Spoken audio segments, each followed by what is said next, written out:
Radio Ultra, épisode 9, la descente sans descente. Au programme aujourd'hui, vous l'aurez vu, le serpent se mord la queue, la descente sans descente. Non, un programme assez dense aujourd'hui. Premier thème, c'est le webinaire de demain, mardi 12 décembre à 17h, sur comment construire son calendrier de course en 2024.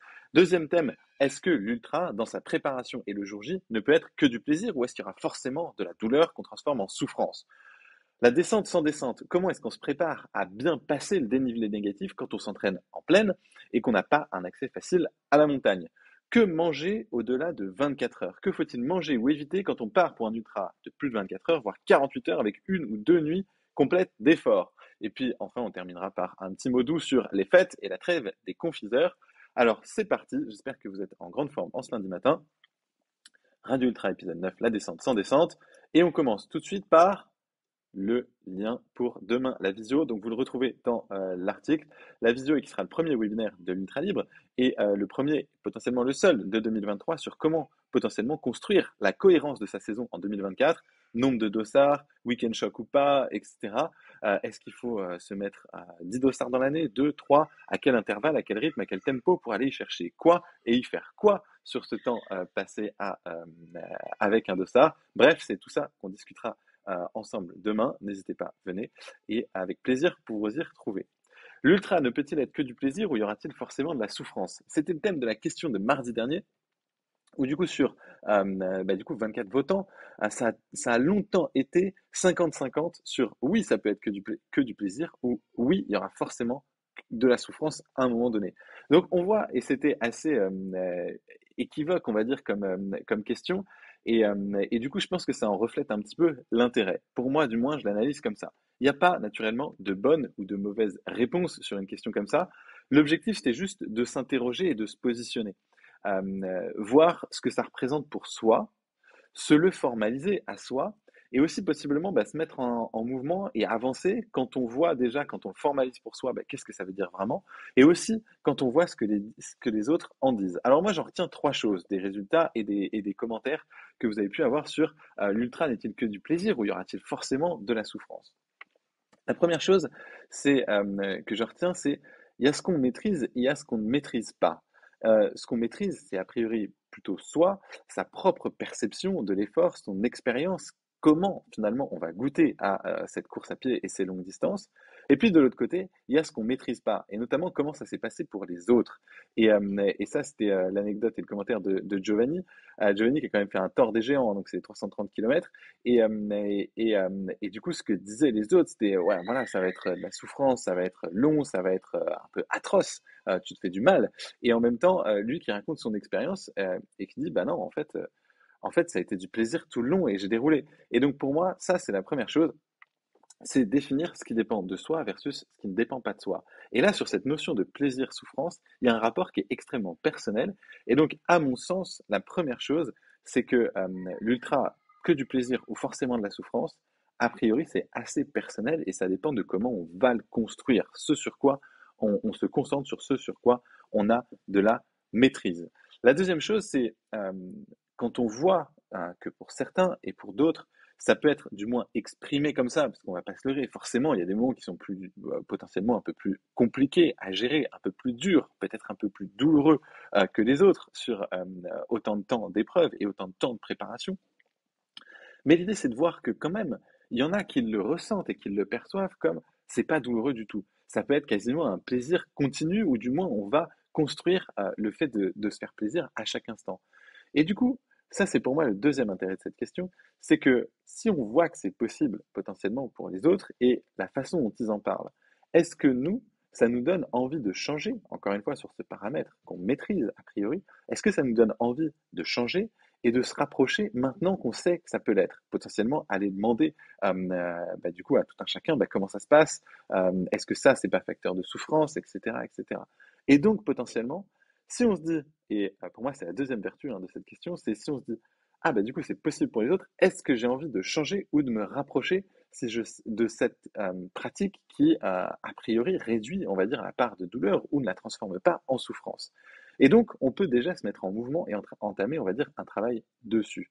Ça veut dire que ce paramètre de plaisir, de douleur, ça devient un paramètre gérable de la préparation.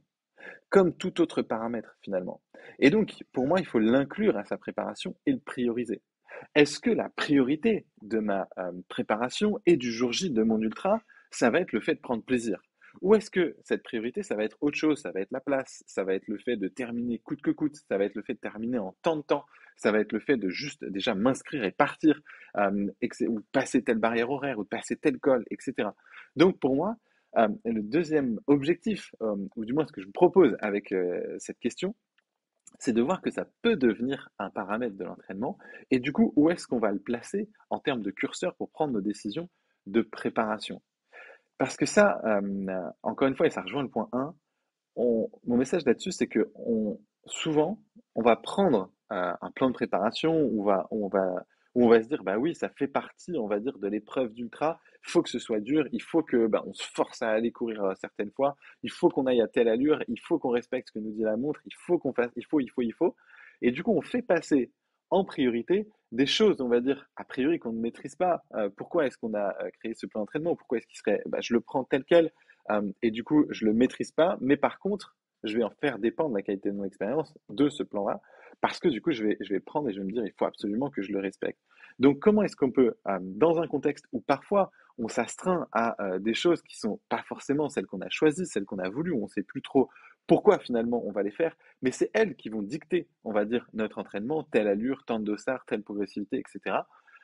Au contraire, l'objectif aussi de cette question un peu détournée, c'était de se dire bah, comment est-ce qu'on peut inclure, si on veut que ce soit un paramètre important de notre préparation, ce plaisir dans cette même préparation et de le mettre et de le prioriser en fonction de ce qu'on veut aller chercher. Et là, ça fait écho hein, dans la classroom sur rasoir d'Occam et adaptation à sa situation perso, hyper important aussi d'y inclure cette notion de plaisir.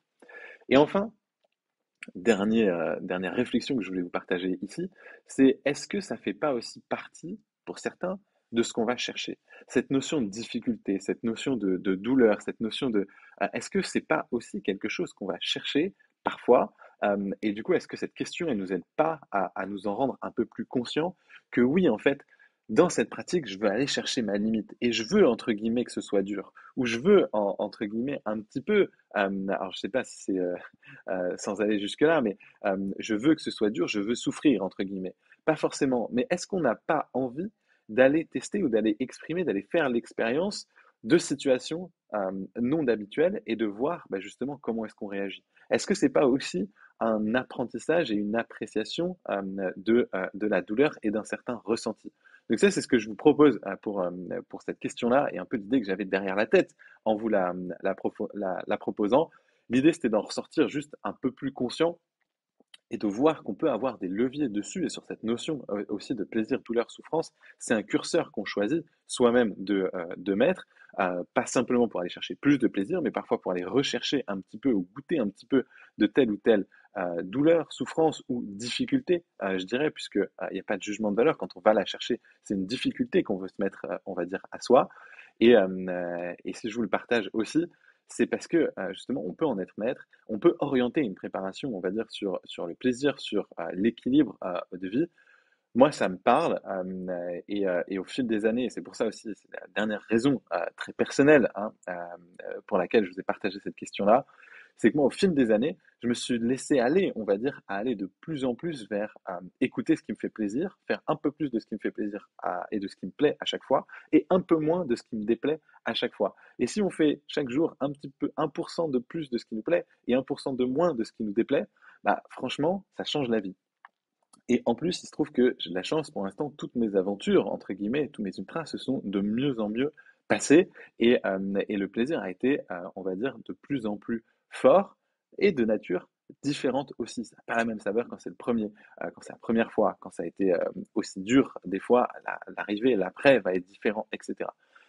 Et donc, en vous partageant aussi cette expérience, l'idée c'est que ça demande aussi du courage de se détacher parfois de certaines choses qui nous font plaisir, mais où on a l'impression qu'il faudrait faire autre chose, ou que on va dire qu'il y a des choisir, c'est renoncer. Donc choisir et aller vers une pratique où bah, tiens, on va se faire plaisir si ça va contre ce qu'on entend ou ce qu'il faut faire ou de ce qu'on voit, de ce qu'il faudrait faire pour réussir ces ultras.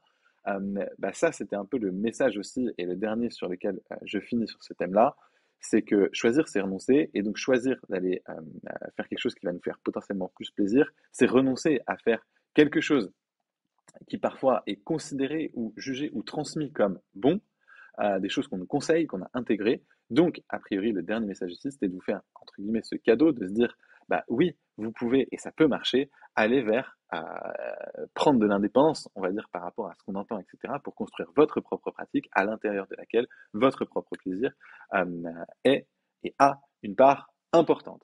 Ensuite, on passe aux deux questions. La première, c'était comment s'entraîner à la descente sans descente. Question qui peut paraître bête, mais qui concerne beaucoup, beaucoup, beaucoup d'entre nous, et je m'inclus dedans, puisque la majeure partie du terrain où je me prépare depuis 10 ans, c'est en ville, et en grosse ville, puisque c'était à Paris et à Lyon. A priori, c'est pas les paradis des descentes non plus. Loin de chez moi, l'idée de trouver 1000 mètres de D+, enfin, à moins d'une heure de route. Donc, comment s'entraîner à la descente sans descente? Pour moi, première chose, c'est que la descente, c'est avant tout une technique. Au sens où c'est un peu, je trouve, comme apprendre à faire du vélo ou apprendre à faire du ski. Naturellement, hein, faire du vélo, il y a cette notion d'équilibre et on dit, bah voilà, j'arrive à faire du vélo à partir du moment où on a l'équilibre et on peut continuer.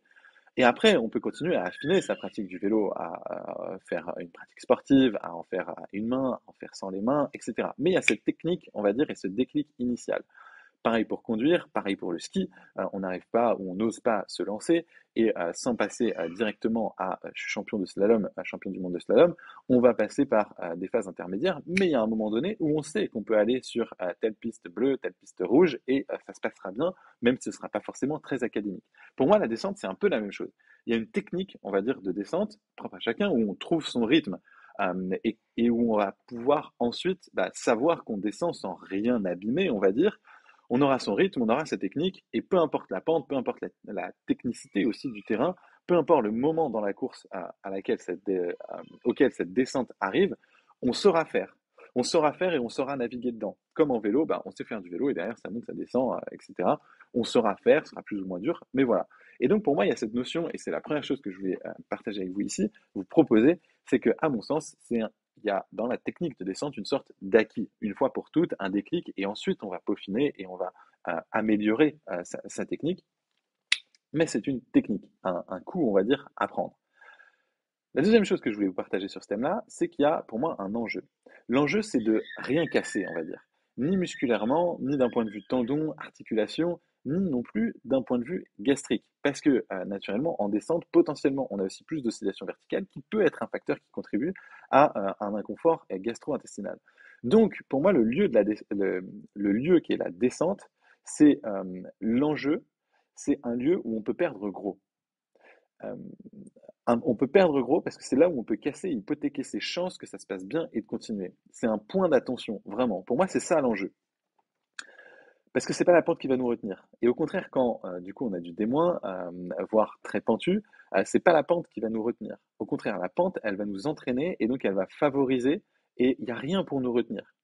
Il n'y a rien, et en plus, on va être dans une aisance respiratoire, dans une aisance cardiaque la plupart du temps, même parfois musculaire au début.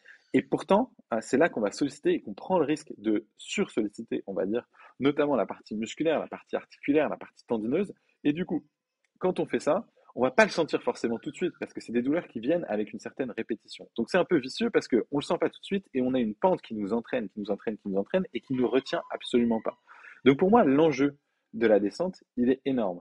C'est là où, quand on n'a rien qui nous retient, il faut avoir la rigueur de ne pas s'empêcher de terminer. Et la rigueur aussi de trouver du plaisir et de savoir compter, et du plaisir et de la confiance, de savoir compter sur sa technique de descente. Donc, comment s'entraîner à la descente sans descente? Un, la notion d'être une technique. Deux, la rigueur de ne pas s'empêcher de terminer. C'est ça l'enjeu. Et ensuite, trois, c'est comment potentiellement est-ce qu'on peut l'acquérir, cette technique-là, l'exprimer, réussir à réaliser de manière positive cet enjeu-là, quand on n'a pas de descente autour de chez soi. Et là, je l'ai déjà un petit peu mentionné avec cette idée d'oscillation verticale dans la descente et le fait d'être dans un certain confort gastro-intestinal au niveau du ventre. Pour moi, il y a plein d'interdépendances. C'est-à-dire qu'on ne peut pas isoler d'un côté ce qui va se passer avec ma technique de descente, de l'autre côté ce qui va se passer avec ma technique de montée, de l'autre côté avec ce qui va se passer avec qu'est-ce que je mange, à quel moment et pourquoi. Pour moi, la descente, c'est un catalyseur. C'est-à-dire que c'est un endroit où on va mettre en exergue, encore une fois, parce qu'on va tendance à aller plus vite, à taper plus, à être. Et du coup, c'est comme c'est du plus, du plus, du plus, c'est un catalyseur. Comme il y a moins de contraintes, on révèle potentiellement les défaillances ou les déséquilibres qu'on peut avoir. Parce que c'est là où elles vont avoir un maximum d'opportunités de s'exprimer. Toutes les conditions sont réunies pour que, entre guillemets, comme on va plus vite, comme on tape plus, à un moment donné, il y a quelque chose qui lâche. Et donc, c'est un révélateur. C'est un révélateur, et donc dans l'idée de l'acquérir, pour moi, si on isole la descente en disant bah, c'est juste un système de, voilà, c'est juste comment est-ce que je descends, mais le reste, je sais faire, à mon sens, potentiellement, on passe à côté de quelque chose. On passe à côté d'une certaine cohérence, et le fait de comment s'entraîner à la descente sans descente, c'est juste finalement un paramètre de sa préparation. On sait que dans ma préparation, j'aurai pas ou très peu de descente, ou tel type de descente qui va faire peut-être que 20 mètres, etc. L'idée, c'est qu'on ne peut pas créer du dénivelé là où il n'y en a pas. À mon sens, ce serait illusoire d'essayer de créer du dénivelé où il n'y en a pas. Ce sera jamais, on va dire, la même expérience. Alors oui, potentiellement, on peut avoir l'impression de s'en rapprocher, etc. un petit peu. Mais pour moi, c'est bien secondaire, notamment l'idée de, entre guillemets, comme on dit souvent, faire le hamster. Pour moi, ça a une importance bien secondaire par rapport à la cohérence de sa préparation. Et notamment quand on aborde les descentes, finalement, en descente, bah, on a un geste, on a une foulée. Du coup, c'est à la fois un travail de foulée, un travail de technique. Euh, et ensuite, c'est l'allure à laquelle on va exprimer cette foulée et cette technique. Et tout ça, allure, technique, foulée, c'est des paramètres qu'on retrouve pas simplement en descente.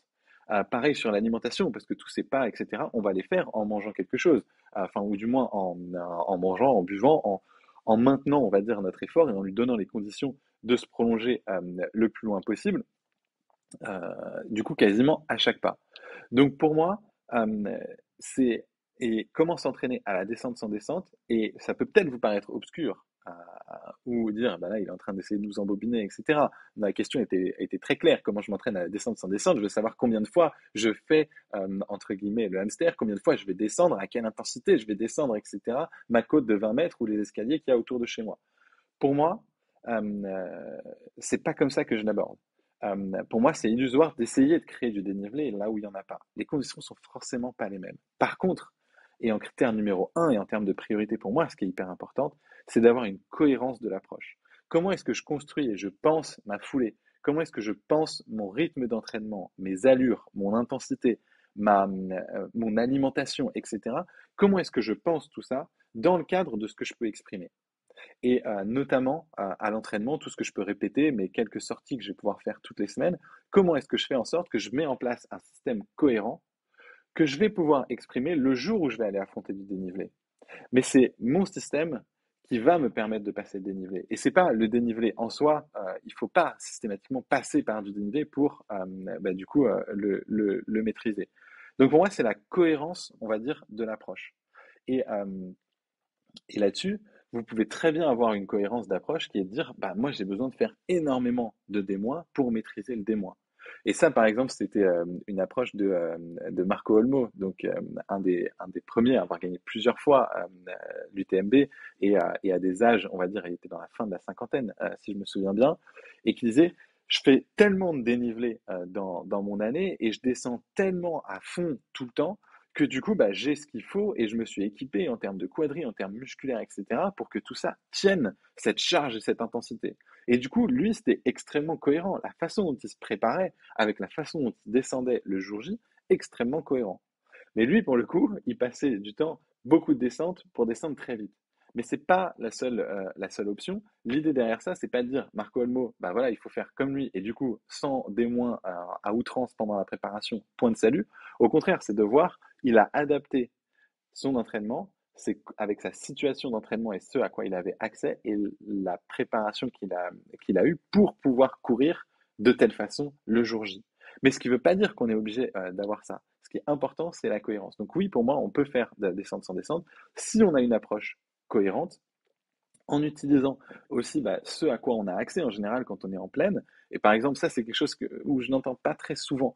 Mais souvent, on a tendance à dire, bah oui, mais vous habitez en Haute-Savoie, vous habitez dans les Alpes de Haute-Provence, ou vous habitez au pied des Pyrénées, vous avez accès à la haute montagne, vous avez accès à des kilomètres verticaux à moins d'une heure de chez vous, vous pouvez vous y entraîner, voire des fois, vous partez, vous sortez du jardin et vous lavez, etc. Vous pouvez aller à 2000, à 3000. Oui, c'est vrai, mais la plupart du temps aussi, c'est des endroits où il neige, où du coup ça devient beaucoup plus compliqué de s'entraîner en courant l'hiver, et où potentiellement, en plus, on va avoir une activité qui est beaucoup plus du ski de rando, etc.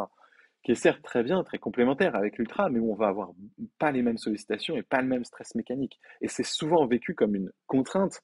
Le fait qu'il neige, ou pareil, j'ai pas un coureur qui est, qui est, au Canada. Là, ça y est, on commence à rentrer dans l'hiver. Bah, c'est beaucoup plus compliqué de s'entraîner et de s'entraîner à courir que quand on est en plaine. En plaine, où a priori, on peut courir toute l'année, où on peut maintenir son rythme, des conditions météo ne vont pas ou beaucoup moins impacter la possibilité de. La motivation, c'est autre chose, mais la possibilité de. Donc, pour moi, encore une fois, imaginons que des gens qui s'entraînent avec un accès au D+, et au D- hyper important, oui, c'est valable au printemps et à l'été, ça l'est beaucoup moins l'hiver. Et pourtant, ça fonctionne.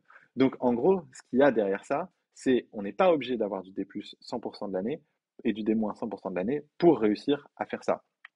Au contraire, c'est beaucoup plus comment est-ce qu'on va mettre en cohérence sa préparation. Et quand on habite en moyenne montagne ou en haute montagne, bah, du coup, on met en cohérence sa préparation. On va faire du ski alpinisme, du ski de rando, etc. Mais on va aussi adapter sa reprise de la course à pied, sa reprise de la technique de montée et de descente, etc., etc. Donc pour moi, avoir comment s'entraîner à la descente sans descente, c'est avoir une approche cohérente qui va au-delà de simplement la technique qu'on va mettre dans du démoin créé artificiellement quand on n'a que de la plaine autour de chez soi avec des escaliers ou avec. Pour moi, ça a une importance moins. Enfin, le fait de passer du temps dans du D- et du D+, a une importance moindre que la cohérence de l'approche, que ce travail technique qu'on va essayer de faire. Et donc là, ce serait le deuxième thème très concret, c'est d'avoir un calendrier de course cohérent avec l'objectif qu'on va chercher. Et donc là, on en parlera naturellement demain, mais dans la construction de son calendrier de course, c'est bien distinguer et utiliser le fait de pouvoir faire et de pouvoir prendre potentiellement quelques dossards dans l'année pour aller chercher des conditions qu'on n'a pas forcément à l'entraînement, mais qui vont faire partie intégrante de notre apprentissage dans la préparation. Et notamment si on n'a pas accès à de la descente et à des grosses descentes au quotidien, et là où on peut s'entraîner régulièrement, comment est-ce qu'on construit son calendrier de course pour acquérir et maximiser, on va dire, la chance d'acquérir, on va dire, cette technique de descente et de la mettre en musique dans des petites répétitions que sont des courses intermédiaires bien intégrées dans son calendrier de l'année. Comment est-ce qu'on va utiliser le calendrier de course pour du coup intégrer et qu'est-ce qu'on va y chercher pour l'intégrer justement dans sa préparation à la descente sans descente. Et puis mon troisième conseil, il serait très pratique, mais ne pas en faire non plus une montagne, sans mauvais jeu de mots. C'est pas parce qu'on est en plaine qu'on est complètement démuni face au D+, comme au D-. C'est pas parce qu'on est en plaine que il y a personne, il n'y a pas d'ultra trailer qui habite dans les 80% de la France qui sont à moins, qui sont à plus de 1 heure de D+ ou D- significatif. Au contraire. Et d'ailleurs, je crois que dans l'ultra libre et dans le groupe, la diversité géographique, elle est énorme. Et après, c'est aussi mon cas, hein. Donc je parle pareil. Moi, il y a très peu de sorties où je peux faire plus que 100 D+. Mais c'est infime dans l'année. Et pourtant, ça n'empêche pas, si on construit un système cohérent, de réussir à faire des épreuves qui font jusqu'à 10 000 de D+, facilement. Voilà, j'espère que c'est plus clair. Comment s'entraîner à la descente sans descente? Pour moi, il y a une technique. L'enjeu, il est clair. Et l'enjeu, il est beaucoup plus comment est-ce qu'on a la rigueur le jour J de ne pas hypothéquer ses chances de terminer en cassant quelque chose dans une descente. Pour l'acquérir, pour moi, numéro un, c'est mettre en cohérence sa préparation et l'adapter à ça. Et c'est pas rédhibitoire de ne pas avoir de D- ni de D+ dans sa préparation pour se préparer à des ultras. Utiliser et construire son calendrier de course en fonction, et on en voit plus demain. Et ne pas en faire une montagne, ni un blocage, etc. Je partage tiens, une petite anecdote sur le dernier. Je fais un 80 dans le Beaujolais en octobre, il y a 2 mois quasiment. Et du coup, au ravitaillement, 55e kilomètre, je commence à discuter avec un coureur. Je dis, bah, comment ça va et tout, comment ça se passe? Et il me dit, bah, ça va, mais le dénivelé, j'habite à Lille, donc les dénivelés là, c'est vraiment dur, etc. Et en fait, pour moi, rien qu'en disant ça, et parce qu'il avait cette appréhension-là, c'était beaucoup plus dur qu'il n'y paraissait. Et d'ailleurs, il se trouve que bah, je l'ai revu à l'arrivée. Il me dit, ah ouais, bah finalement, bah voilà, ça y est, c'est bien passé, etc. Donc l'idée, c'est ne pas en faire non plus une montagne, de pas se sentir, on va dire, discriminé ou ça va être plus dur pour moi ou etc. Non, au contraire, ça fait partie intégrante de la préparation et ce n'est pas rédhibitoire. Ça peut, encore une fois, vous rassurer. Autre question, que manger sur une épreuve de 24 heures? Et là, on est sur une corde sensible, une corde raide. Pourquoi? Parce que la première cause d'abandon déclarée dans enfin, dans les quelques études qui sont sorties sur le sujet, c'est les soucis gastro-intestinaux. Et parfois, et en plus, comme on va un peu, il y a une course à l'échalote dans les études aussi, qui va montrer le plus fort taux enfin, le plus fort pourcentage de personnes qui ont soit abandonné, soit éprouvé des difficultés digestives pendant un ultra. Ça peut aller jusqu'à 80-90% des gens, y compris ceux qui ont terminé, qui ont dit qu'à au moins un moment donné, dans la Western States, on avait eu des soucis gastriques ou des nausées, etc. Donc, première chose, première cause d'abandon, euh, et sans doute, on va dire, la chose la plus répandue dans le peloton. Pour moi, déjà, je voudrais vous dire que souvent, on voit ça comme bah, j'ai un souci gastro-intestinal. Alors que pour moi, c'est parfois, et dans beaucoup de cas, un symptôme, mais pas la cause systématiquement. Ça peut être un symptôme et un moyen, enfin, et une expression d'un déséquilibre qui est différent et qui n'a rien à voir, entre guillemets, avec ce qu'on mange ou notre capacité à le digérer.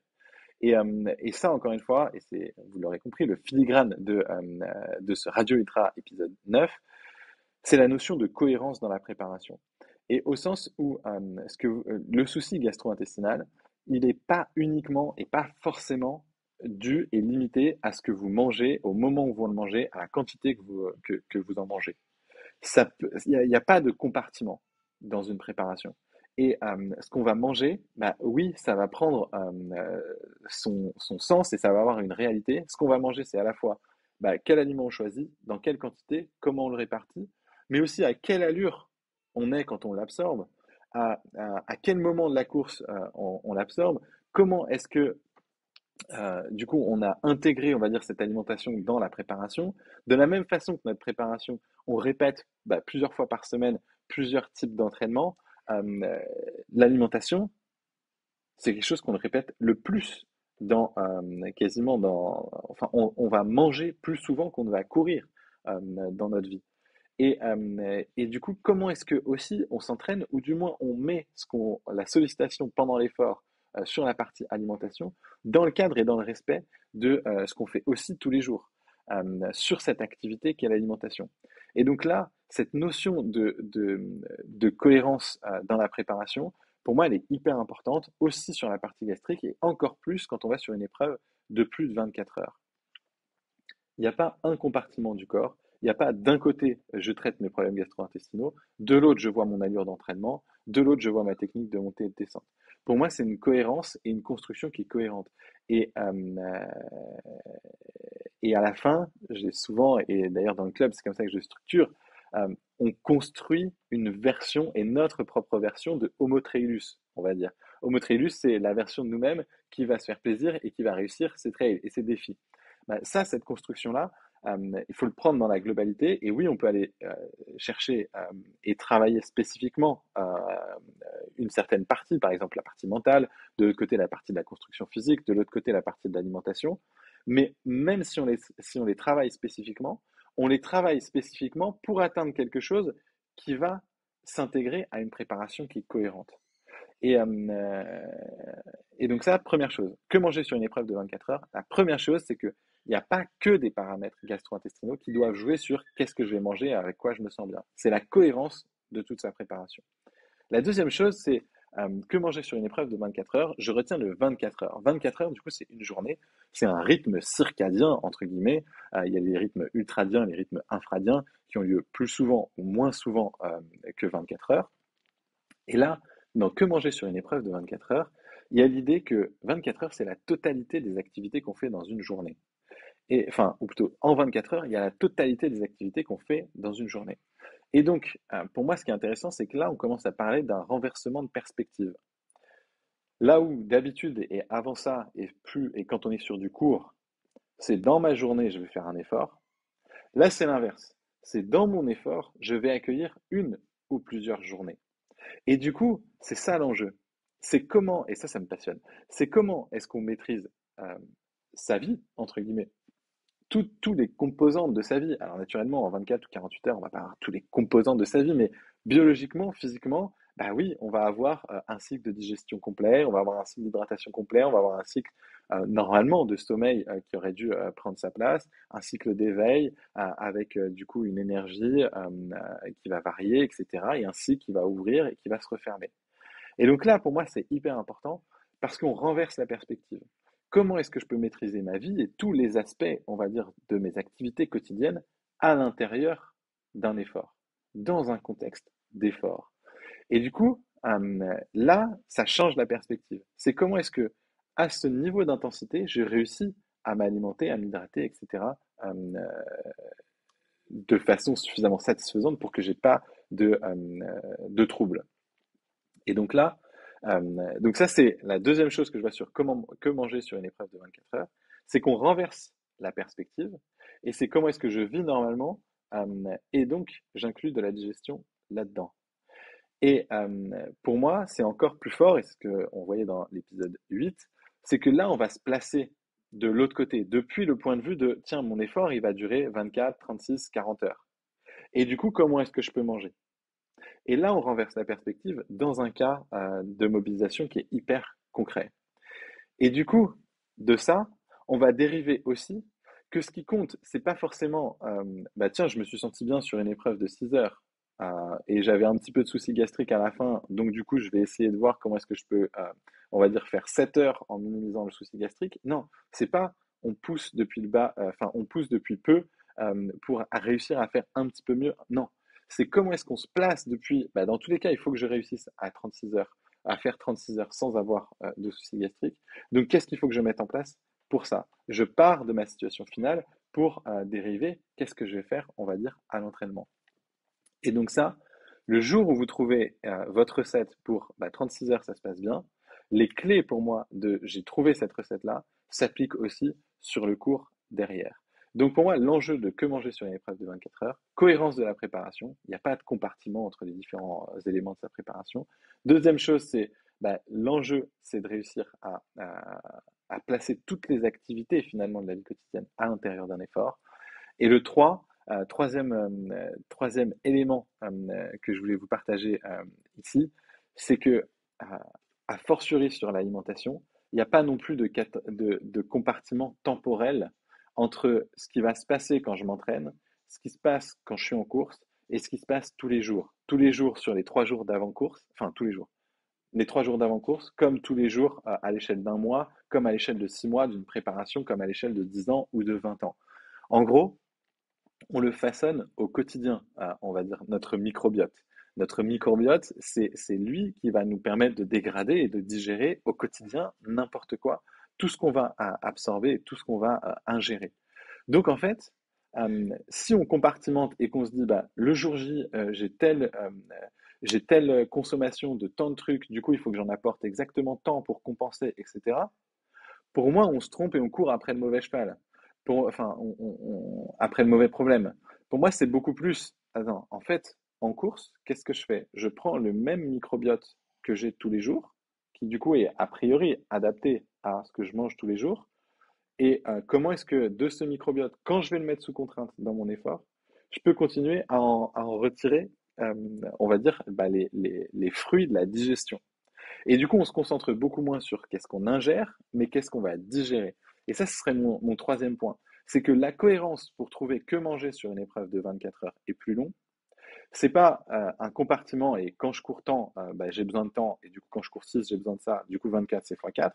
Pour moi, c'est différent. C'est non, j'ai conscience que ok, je prends le même microbiote, les mêmes ressources, on va dire, que je mets à un niveau de contrainte supérieur. Donc je le mets sous tension ce microbiote et dans ce contexte-là, qu'est-ce que j'ai le plus de chances de digérer? Parce que ce qu'on va chercher, c'est pas qu'est-ce qu'on va ingérer, c'est qu'est-ce qu'on va digérer. Et du coup, raisonnons beaucoup plus pour moi sur que manger sur une épreuve de 24 heures. Encore une fois, c'est une cohérence et c'est quelque chose qu'on voit de façon personnalisée dans les coachings et qui est hyper intéressante et hyper importante.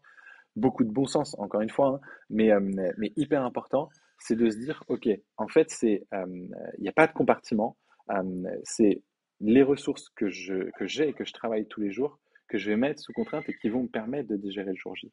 Donc, en fait, ce que je vais chercher, c'est comment est-ce que je vais réussir à digérer et qu'est-ce que j'ai envie de digérer, beaucoup plus que je consomme ça, du coup, il faut que j'apporte exactement la même chose. Non, la limite se fait pas à ce qu'on peut ingérer. La limite, elle se fait à ce qu'on peut digérer. Et plus on va allonger la distance, plus on va allonger la durée, à mon sens, et plus ça va être important de se mettre au diapason de ce qu'on peut digérer, beaucoup plus que de ce qu'on peut ingérer. Voilà, j'espère que c'est plus clair et que ça vous fait avancer pour construire votre propre méthode sur comment manger sur une épreuve de 24 heures. Sur tous ces paramètres-là, sachez, si ça vous intéresse, bah, sachez qu'il y a le club où on avance et où on voit ça, on va dire, de façon avec le programme du club et cette construction d'Homo Trailus ou les accompagnements personnalisés pour aller encore plus loin. Je profite, comme c'est l'avant-dernier épisode avant les fêtes, pour vous dire que le club va changer de tarif de façon significative à peu près enfin, avant Noël, dans les 10 prochains jours. Je dis pas ça pour vous mettre la pression, mais juste, et encore une fois, hein, si vous n'en avez pas envie ou si c'est pas le moment, il faut surtout pas le faire. L'essentiel, c'est que vous trouviez ce qui vous plaît, vous correspond et ce à quoi vous adhérez. Mais simplement, si vous en avez envie, sachez qu'il y aura ce changement de tarif dans les 10 prochains jours. Donc voilà, vous le savez, et peu importe, c'est toujours un plaisir de faire un bout de chemin ensemble. Et donc je vais terminer par un mot doux sur les fêtes, parce que c'est l'avant-dernier épisode, avant la trêve des confiseurs qui nous revient de décembre 1874, où les parlementaires, d'un commun accord, tous les groupes de la Chambre, suggèrent que l'époque du renouvellement de l'année était peu propice à des débats passionnés. Donc voilà, j'espère que je ne vous ai pas heurté sur bah, certaines choses comme la notion de plaisir uniquement, les descentes sans descente, que manger au-delà de 24 heures. Et dans une semaine, on est à l'avant-dernier épisode, et dans une semaine, c'est la trêve des confiseurs qui sera cette période peu propice à des débats passionnés. Donc voilà, merci beaucoup, bonne semaine, à très vite et au plaisir.